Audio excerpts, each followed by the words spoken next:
ഇന്ന് നമ്മൾ ഡിസ്കസ് ചെയ്യാൻ പോണ ഡയറക്ട് തെർമൽ ലേബിൾസിനെ പറ്റിയാണ്. എന്താണ് ഡയറക്ട് തെർമൽ ലേബിൾസ്?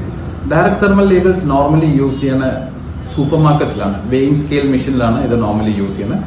ഇത് ഹീറ്റ് ട്രാൻസ്ഫർ പ്രോസസ്സിലാണ് ഇത് യൂസ് ചെയ്യുന്നത്. ഇതിന് ബാർകോഡ് റിബണിന്റെ ആവശ്യം വരുന്നില്ല.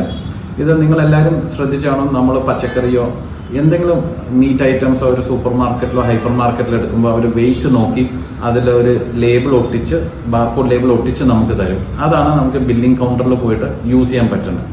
ഇതൊരു നോർമൽ ലേബിളിനേക്കാളും ഡിഫറെൻ്റ് ആണ്. ബിക്കോസ് നോർമൽ ലേബിൾസിൽ നമുക്ക് അതിൽ മാറ്റർ പ്രിന്റ് ചെയ്യുന്ന ഒരു ബാർകോഡ് റിബൺ വെച്ചിട്ടാണ്.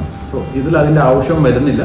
ബിക്കോസ് ഇതിന്റെ പ്രോസസ്സ് ഇൻസ്റ്റന്റ് വെയിറ്റ് എടുത്ത് നമുക്ക് കസ്റ്റമേഴ്സിന് കൊടുക്കാൻ വേണ്ടി, ബിക്കോസ് ആ ഐറ്റത്തിന്റെ വെയിറ്റ് മാറിക്കൊണ്ടേയിരിക്കും. ഇപ്പം മീറ്റ് ആയാലും വെജിറ്റബിൾസ് ആയാലും ക്ലൈന്റ് ടു ക്ലൈന്റ് ഇത് മാറിക്കൊണ്ടേയിരിക്കും. സോ അതിന് യൂസ് ചെയ്യുന്ന ലേബിളാണ് ഡയറക്ട് തെർമൽ ലേബിൾസ്. ഫിനിക്സ് ലേബിളിൽ നമ്മൾ ഈ പ്രോഡക്റ്റ് ഡീൽ ചെയ്യുന്നുണ്ട്. ആർക്കെങ്കിലും എൻക്വയറീസ് ഉണ്ടെങ്കിൽ ഞങ്ങളുടെ ഇൻഫോ നമ്പറിൽ ഒന്ന് കോൺടാക്ട് ചെയ്യാം.